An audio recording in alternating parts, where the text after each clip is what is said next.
तो हेलो आप सभी का एक बार मोस्ट वेलकम है हमारे इस यूट्यूब चैनल पर। जो भी छात्र छात्राएं जो है ना फर्स्ट टर्मिनल एग्ज़ाम क्लास 10 के छात्र छात्राएं देने जा रहे हैं, और यहाँ पर देख सकते हैं मेरे पास जो है ना ओरिजिनल क्वेश्चन पेपर संस्कृत का आ चुका है। ठीक है, अभी की इस वीडियो में जो है संस्कृत का मैं आपको है ना ऑब्जेक्टिव और सब्जेक्टिव कैसे डाउनलोड करेंगे उसके बारे में बताएंगे।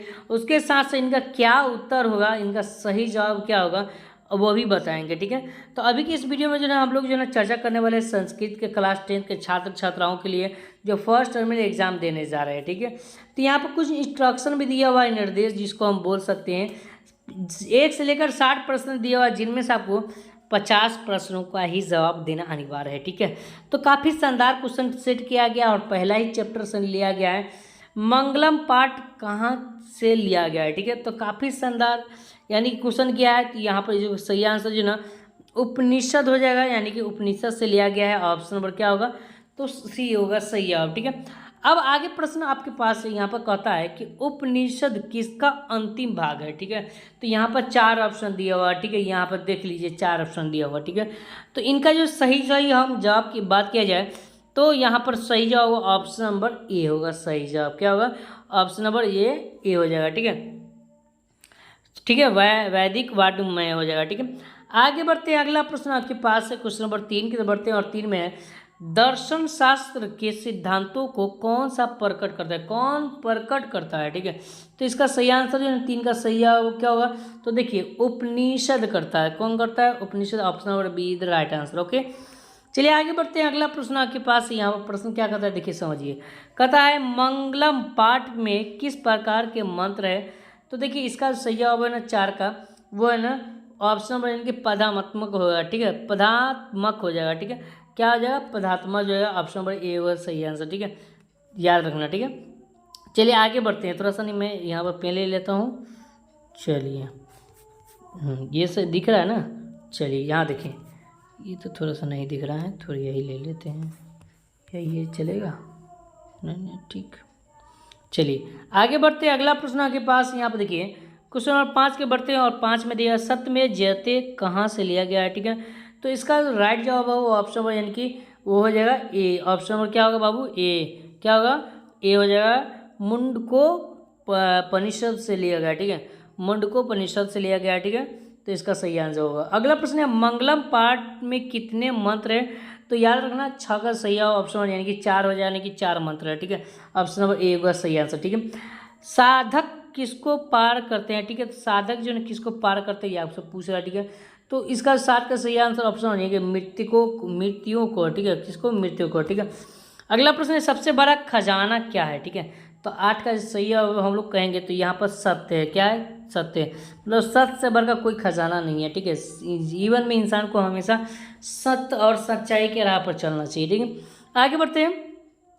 अगला प्रश्न है अनो अविनीय कह, जिसको हम कह बोलते हैं। ठीक है, का इसका जो सही आंसर क्या होगा ये आपको बताना है। तो 9 का सही आंसर, 9 का सही आंसर है वो आत्मा हो जाएगा। क्या होगा? आत्मा। Option number B the right answer. Okay, चलिए आगे बढ़ते हैं। अगला प्रश्न क्वेश्चन नंबर 10 के बढ़ते हैं।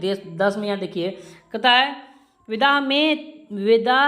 विदा में पुरुष महानतम मंत्र किस उपनिषद से लिया गया है? ठीक है, तो इसका सही जवाब होगा वो आपको बताना है। तो 10 का सही आंसर है ना वो ऑप्शन और बी होगा सही आंसर। क्या होगा? 10 का ऑप्शन जो बी हो जाएगा सही आंसर। ठीक है, श्वेता श्वेतरोपनिषद हो जाएगा। ठीक है, श्वेता श्वेतरोपनिषद हो जाएगा। ठीक है,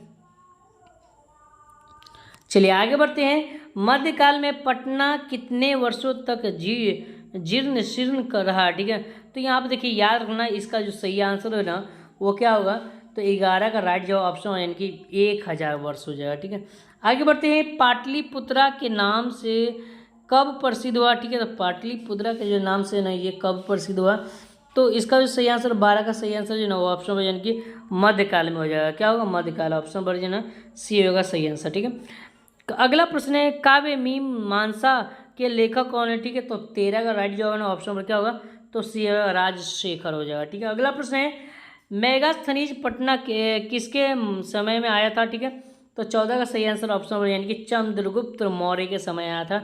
option number see the right answer. Okay, अगला प्रश्न आपके पास है 15 में पाटलिपुत्रा में कौन बार बार आए थे? ठीक है, तो इसका सही आंसर 15 का सही आंसर जो है ना भगवान बुद्ध आए थे। ऑप्शन नंबर सी होगा सही आंसर। अगला प्रश्न है सरस्वती का कुल ग्रह में कौन सा महानगर था, ठीक है।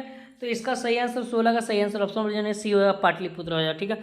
अगला प्रश्न 18 में कौमुदी महोत्सव किस वंश के प्रचलित था, ठीक है। किस वंश में प्रचलित था, तो इसका सही आंसर जो है 17 का वो ऑप्शन पर जो है क्या होगा, तो यहाँ पर देखिए हाँ बिल्कुल ये होगा चंद्रगुप्त मौर्य हो जाएगा, यानी कि चंद्रगुप्त ऑप्शन नंबर सी होगा, डी हो जाएगा सही आंसर, ठीक है। ऑप्शन नंबर डी होगा सही आंसर, ठीक है। अगला प्रश्न आपके पास यहाँ देखिए प्रश्न करता है पटना का इतिहास कितना वर्ष पुराना है, तो इस बात को भी याद रखिए 2000 वर्ष हो जाएगा। कितना हो जाएगा 2000 वर्ष पुराना, ठीक है। अगला प्रश्न देखिए कहता है प्रश्न क्या काफ़ी शानदार क्वेश्चन है, ठीक है। महित लती लकम किसे कहा गया है, ठीक है। तो महित लती लकम जो है किसे कहा गया, ठीक है, आपको बताना है। तो 19 का सही होगा वो ऑप्शन पर जो ना वो पाटलिपुत्र को कहा गया, ऑप्शन पर जो ना सी होगा सही आंसर। अगला प्रश्न है 20 में गुरु गोविंद सिंह सिख संप्रदाय के कौन से गुरु थे, तो याद रखना वो जो है ना क्या 20वां है ना 20 क्वेश्चन है ना, तो 20वां क्वेश्चन का जो सही होगा वो बिल्कुल हाँ इसके जो है 10 सिखों के 10वें गुरु थे, और यहाँ पर जो सही होगा वो ऑप्शन पर इनकी 10 हो जाएगा, ठीक है। अगला प्रश्न आपके पास यानी कि डी हो जाएगा उसका आंसर, ठीक है। अगला प्रश्न है आलस कथा के लेखक कौन थे, ठीक है। तो 21 का सही आंसर ऑप्शन नंबर जो ना विद्यापति हो जाएगा, ऑप्शन नंबर सी। अगला प्रश्न है आलस कथा कहाँ से लिया गया है, ठीक है। तो याद रखना 22 का सही आंसर जो है पुरुष परीक्षा से लिया गया, ऑप्शन नंबर जो है ये होगा सही आंसर। अगला प्रश्न है कौन आलस्य का बहाना बनाता है, ठीक है। तो याद रखना कौन आलस्य का बहाना बनाता है, धूर्त हो जाएगा, ठीक है। क्या होगा धूर्त हो जाएगा, ठीक है। अगला प्रश्न है वीरेश्वर कौन थे, ठीक है। तो यहाँ पर वीरेश्वर की बात की गई है, तो एक मिथिला का मंत्री था, ठीक है। इस बात को भी याद रखना, ठीक है। अगला प्रश्न है नीतिकार आलस्य को क्या मानते हैं, ठीक है। नीतिकार आलस्य को क्या मानते हैं, तो 25 का सही आंसर ऑप्शन नंबर यानी कि शत्रु मानते हैं, ऑप्शन नंबर बी होगा सही आंसर, ठीक है। अगला प्रश्न है अलस कथा पाठ किस प्रकार की कथा है, ठीक है। तो 26 का सही आंसर जो है ऑप्शन नंबर बी होगा, यानी कि व्यागात्मक हो जाएगा, ऑप्शन नंबर बी होगा सही आंसर, ओके। चलिए आगे बढ़ते हैं 27 का बढ़ते हैं। 27 में प्रश्न दिया देखिए पुरुष परीक्षा हमें क्या शिक्षा देती है, ठीक है। तो इस बात को भी याद रखना पुरुष परीक्षा जो है हमें वो इन सभी बातों को शिक्षा देती है, गुण निराकरण, दर्शन, दोष निराकरण और इनमें से सभी। तो इसका सही आंसर ऑप्शन नंबर डी होगा सही आंसर, ओके। चलिए आगे बढ़ते हैं 28 के बढ़ते हैं। 28 में यहाँ प्रश्न दिया देखिए इस संसार में आलसियों का रक्षक कौन है, ठीक है। तो इस संसार में जो ना आलसियों का जो रक्षक है वो है कारुणिक हो जाएगा, ऑप्शन नंबर डी होगा सही आंसर, ओके। क्या होगा डी हो जाएगा, ओके। चलिए आगे बढ़ते हैं 29 के बढ़ते हैं। 29 में लगता है इस घर में आग लग गई है, यह किस पुरुष ने कहा, ठीक है। तो 29 का सही आंसर जो ना ऑप्शन में जो ना क्या होगा ए होगा, प्रथम पुरुष ने कहा था, ठीक है। अगला प्रश्न 30 में सबसे बड़ा शत्रु कौन है, ठीक है। तो याद रखना सबसे बड़ा जो शत्रु होता है सबसे बड़ा वो कौन होता है, तो इसका भी याद रखना आलस से होता है, आलस से होता है इसको बोलते हैं, ठीक है। ऑप्शन नंबर बी होगा सही आंसर। अगला प्रश्न है 31 में आधुनिक काल की संस्कृति कवित्री कौन है, ठीक है। तो 31 का सही आंसर जो है ऑप्शन डी हो यानी कि क्षमा राव हो जाएगा, ठीक है। अगला प्रश्न है ऋषि शब्द का स्त्री रूप कौन है, ठीक है। तो 32 का सही आंसर जो है ऑप्शन क्या होगा बाबू, तो ए हो जाएगा यानी कि ऋषि का, ठीक है। अगला प्रश्न आपके पास है 33 में आत्मतत्व की शिक्षा किसे देते हैं, ठीक है। तो आत्मतत्व की शिक्षा जो है ना 33 का सही आंसर ऑप्शन क्या होगा बाबू 33 का ना जी, हाँ बिल्कुल यमी देते हैं, ऑप्शन और बी होगा सही आंसर, ओके। अगला प्रश्न आगे बढ़ते हैं। अगला प्रश्न आपके पास है देखिए 34 में कहता है श्याम वर्णन कौन थी, ठीक है। देखिए तो श्याम वर्णन की बात की गया है, तो चलिए आगे बढ़ते हैं। और यहाँ पर क्वेश्चन नंबर यहाँ पर 33 मैंने यहाँ पर बता दिया हूँ, ठीक है। आत्मतत्व की शिक्षा किसे देते हैं, ठीक है। तो यमी को देते हैं, ऑप्शन जो है बी होगा सही आंसर। अगला प्रश्न 34 में श्याम वर्ण कौन थी, ठीक है। तो कौन थी, तो यहाँ पर जो ना इसका सही आंसर जो ना क्या होगा, तो 34 का सही आंसर ऑप्शन नंबर डी यानी कि मैं क्या होगा भाई श्याम वर्ण 34 का ना विजय यड्डा हो जाता है, विजय यड्डा, ठीक है। ऑप्शन नंबर डी होगा सही आंसर। अगला प्रश्न है मधुरा विजय महाकाव्य की लेखिका कौन थी? ठीक है, तो 34 हो गया। 35 का सही जवाब क्या होगा? तो 35 का सही आंसर जो है ना वो गड्डा देवी हो जाएगा। ठीक है, गड़क देवी हो जाएगा। ठीक है, अगला प्रश्न है चालुक्य वंश के राजा कौन थे? ठीक है, चालुक्य वंश की बात किया गया है, इनके राजा की बात की गई है। ठीक है, तो इसका सही आंसर जो ना वो चंद्रादित्य होगा। ठीक है, चंद्रादित्य हो जाएगा, ऑप्शन डी होगा सही आंसर। ओके, आगे बढ़ते हैं। अगला प्रश्न है महाभारत के अनुसार वेदानुकूल जीवन पर्यम की स्त्री कौन थी? ठीक है, तो 37 का सही आंसर जो है ना ऑप्शन यानी कि वो सी हो जाएगा सही आंसर। ठीक है, मैत्रेयी हो जाएगा। ठीक है, अगला प्रश्न है अर्थवेद में कितने ऋषि का थी? ठीक है, तो 38 का सही आंसर जो है ना ऑप्शन ए होगा। क्या होगा? ऑप्शन ए होगा सही आंसर। ठीक है, 20 थी। अगला प्रश्न है समाज की गाड़ी किससे चलती है? तो याद रखना समाज की गाड़ी पुरुष और नारी दोनों से चलती है। ठीक है, इस बात को याद रखना, ऑप्शन डी सी होगा सही आंसर। अगला प्रश्न है शंकर चरित्र के रचनाकार कौन है? ठीक है, शंकर चरित्र की बात किया गया है, इसकी रचनाकार की बात किया, तो इसका जो सही जवाब क्या होगा बताइए? तो 40 का जी ऑप्शन जो है ना बिल्कुल 100% ए होगा, यानी कि क्या होगा? पंडिता क्षमा राव हो जाएगा, ऑप्शन नंबर ए होगा सही आंसर। ठीक है, अगला प्रश्न है 41 में भारत महिमा पाठ द्वितीय श्लोक किस पुराण से संकलित है? तो इसका भी याद रखना, 41 का बी भागवत पुराण हो जाएगा। ठीक है, अगला प्रश्न है पुराण कितने हैं? ठीक है, तो याद रखना पुराण कितने हैं? तो 42 का सही आंसर जो ना वो 18 पुराण है। ठीक है, अगला प्रश्न है मोक्ष प्रदान करने वाली भूमि कौन है?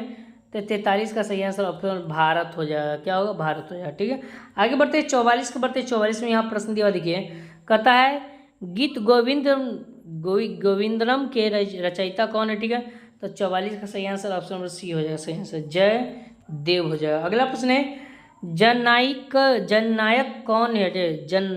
जानकी नायक है ना जी, जानकी नायक कौन है? ठीक है, तो 45 का सही आंसर ऑप्शन नंबर जो ना सी होगा, जनक हो जाएगा। ठीक है, अगला प्रश्न है, ठीक है 45 का सी होगा जनक। ओके, चलिए आगे बढ़ते हैं। सत्यभामा के पति कौन है? सत्यभामा के जो पति है वो कौन है आपको पूछ रहा है, तो 46 का कृष्ण हो जाएगा। ठीक है, क्या होगा? कृष्ण। ओके, चलिए वेरी गुड। चलिए 44 का मैंने बताया जयदेव होगा। ठीक, आगे बढ़ते हैं 47 में भारत महिमा पाठ के रचनाकार कौन है? ठीक है, तो इसका जो सही आंसर 47 का ऑप्शन जो ना सी हो जाएगा सही आंसर, महर्षि वेद व्यास हो जाएगा। ठीक है, महर्षि वेद व्यास हो जाएगा। ठीक है, 48 में यहाँ प्रश्न दिया, देखिए गर्मी किसके सभा को विदूषित थी? ठीक है, तो गार्गी है ना जी, गार्गी किनके सभा के विदूषित थी? ठीक है, तो 48 का सही आंसर ऑप्शन जो ना सी हो जाएगा, यानी कि जनक हो जाएगा। ठीक है, आगे बढ़ते 49 में यहाँ देखिए क्वेश्चन है, कहता है सर शुक्ला सरस्वती किनकी उक्ति है? ठीक है, तो 49 का सही आंसर ऑप्शन जो ना डी हो जाएगा सही आंसर। ठीक है, दशरथ हो जाएगा। ठीक है, अगर 49 का दांडी न हो जाएगा, दांडी हो जाएगा। ठीक, अगला प्रश्न है स्वर संधि के कितने भेद होते हैं? तो स्वर संधि का याद रखना इस बाबू, इसका भी जो है ना जवाब जो है ना 5 से भेद होते हैं। ठीक है, स्वर संधि के कितने भेद होते हैं? 5 भेद होते हैं, इस बात को याद रखना। अवन्य का विच्छेद निम्नांकित में कौन है? तो इसका जो सही आंसर है, इसका सही आंसर 51 का वो ऑप्शन नंबर ए होगा, अनुज और अय हो जाएगा। ठीक है, अगला प्रश्न है, याद देखिए चंद्रादित्य की रानी कौन थी? तो चंद्रादित्य की रानी की बात की गई है, तो इसका जो सही आंसर 52 का क्या होगा बताइए? 52। चलिए 52 का देखिए, 52 का आंसर क्या होगा? तो 52 का आंसर जो ना बी होगा सही आंसर। ठीक है, विजय लट्टारिका हो जाएगा। ओके, चलिए आगे बढ़ते हैं। अगला प्रश्न है, देखिए कहता है 53 में सदैव में कौन सी संधि है? तो 53 का सही आंसर ऑप्शन नंबर बी होगा, वृद्धि संधि होगा। ठीक है, अगला प्रश्न 54 में अ एवं एक में से के वर्ण से कौन सा मेल बनता है? तो ए बनता है। ठीक है, इस बात को याद रखना। अगला प्रश्न है इत्यादि में किनके वर्णों की संधि हुई है? ठीक है, इति जोर आदि, ई और आ का। ठीक है, ई और आ का, तो देखिए यहाँ पर छोटा और बड़ा दो वही है। ठीक है, तो इसके हिसाब से जो है इत्यादि जो लिखाता है तो वो छोटे हिसाब से लिखाता है या बड़ा हिसाब से लिखाता है, यहाँ पर देख सकते हैं क्वेश्चन में, ठीक है। तो इसके अनुसार जो है ना यहाँ पर 53 का बिल्कुल जो है ना बड़ा ई हो जाएगा, ठीक है। ऑप्शन नंबर बी होगा सही आंसर, ठीक है। अगला प्रश्न है, इसके अनुसार जो है ना यहाँ पर इस ई को भी लिख सकते हैं, ठीक है। चलिए आगे बढ़ते हैं। राजनिश में कौन सी संधि है, ठीक है। तो यहाँ पर 56 का सही आंसर ऑप्शन डी होगा, यानी कि दीर्घ संधि है, ठीक है। आगे बढ़ते हैं 57 को बढ़ते हैं। गवे का मूल शब्द क्या है, ठीक है। तो 57 का सही आंसर ऑप्शन नंबर बी गौ हो जाए, ठीक है। अगला प्रश्न है, प्रीत का द्वितीय बहुवचक क्या होगा, ठीक है। पितृ है, पितृ ना, अच्छा। पितृ का मतलब होता है पितृभूमि, ठीक है। पितृ का मतलब होता है जमीन। तो इसका सही आंसर, ठीक है, ऑप्शन नंबर यानी कि बी होगा सही आंसर, ठीक है। चलिए आगे बढ़ते हैं 59 के बढ़ते हैं। अस्म का चतुर्थ एक वचन क्या होगा, ठीक है। तो अस्म का चतुर्थ एक वचन होगा मह हो जाएगा, ऑप्शन नंबर ए ना मोहर हो जाएगा, ऑप्शन नंबर ए होगा सही आंसर, ठीक है। 60 के बढ़ते हैं। 60 में प्रश्न दिया गया है, तथा में कौन सी विभक्ति है, ठीक है। तो 60 का सही आंसर ऑप्शन नंबर बी होगा द्वितीय विभक्ति। तो इस तरह से मैंने टोटल प्रश्न 60 कर लिया, ठीक है। दोस्तों वीडियो पसंद है वीडियो को लाइक कर दीजिएगा, चैनल अपना है तो चैनल को सब्सक्राइब कर लीजिएगा। और दोस्तों यदि आपको है ना सब्जेक्टिव प्रश्न का उत्तर चाहिए, ठीक है, तो चलिए मैं आपको बताता हूँ क्वेश्चन पेपर और सब्जेक्टिव प्रश्न का आप उत्तर कैसे डाउनलोड कर पाएंगे। तो गूगल में जाएंगे, जो इस चैनल का नाम यहाँ पर सर्च करेंगे पॉइंट ऑफ स्टडी, ठीक है। पॉइंट ऑफ स्टडी जैसे सर्च करेंगे तो यहाँ देखिए pointofstudy.com लिखा हुआ, इस पर आपको क्लिक कर देना है, ठीक है। जैसे इस पर क्लिक करेंगे तो इस तरह का इंटरफेस देखने को मिल जाएगा। नीचे बढ़ेंगे और थोड़ा सा नीचे बढ़ेंगे और सेक्शन देखने को मिल जाएगा क्लास 10th 9th का, ठीक है। जैसा कि मैंने पहले ही आपको मैंने बता दिया हूँ, ठीक है। तो 10th के छात्र यहाँ पर क्लिक करेंगे, 9th के छात्र यहाँ पर क्लिक करेंगे। तो 10th पर जैसे मैंने क्लिक किया तो यहाँ पर देख सकते हैं इस तरह का इंटरफेस देखने को मिल जाएगा। नीचे बढ़ेंगे और थोड़ा सा नीचे बढ़ेंगे और देखिए आपके लिए यहाँ पर सारा का सारा सब्जेक्ट दिया गया है, ठीक है। तो संस्कृत है, मैंने आपको बताया संस्कृत का भी जिस विषय का लेना है उसके सामने सामने क्लिक कर लिखा हुआ, इस पर आपको क्लिक कर देना है, ठीक है। जैसे इस पर क्लिक करेंगे तो इस तरह का इंटरफेस देखने को मिल जाए। नीचे बढ़ेंगे और यहाँ पर देखिए आपके लिए यहाँ देखिए ऑब्जेक्टिव का आंसर अपडेट कर दिया गया, देख सकते हैं पूरा ऑब्जेक्टिव का आंसर अपडेट कर दिया गया। सब्जेक्टिव डाउनलोड करने के लिए नीचे आएंगे और इसी के यहाँ पर लिखा हुआ है, इसके सामने डाउनलोड लिखा हुआ है, इस पर आपको क्लिक कर देना है, ठीक है। तो जैसे इस पर क्लिक करेंगे तो नीचे बढ़ेंगे और थोड़ा सा नीचे बढ़ेंगे और यहाँ पर देखिए लिखा होगा, समझिए इस तरह से डाउनलोड सब्जेक्टिव आंसर की PDF जो है ना लिखा हुआ। तो इस तरह से जो लिखा हुआ सब्जेक्टिव डाउनलोड लिखा हुआ, उसके सामने क्लिक कर लिखा हुआ है, आपको क्लिक कर पर क्लिक करना है, ठीक है। तो जैसे इस पर क्लिक करेंगे तो जो आप सब्जेक्टिव भी डाउनलोड कर पाएंगे, समझे दोस्तों। फिर मिलते हैं नेक्स्ट में, तो बहुत बहुत धन्यवाद।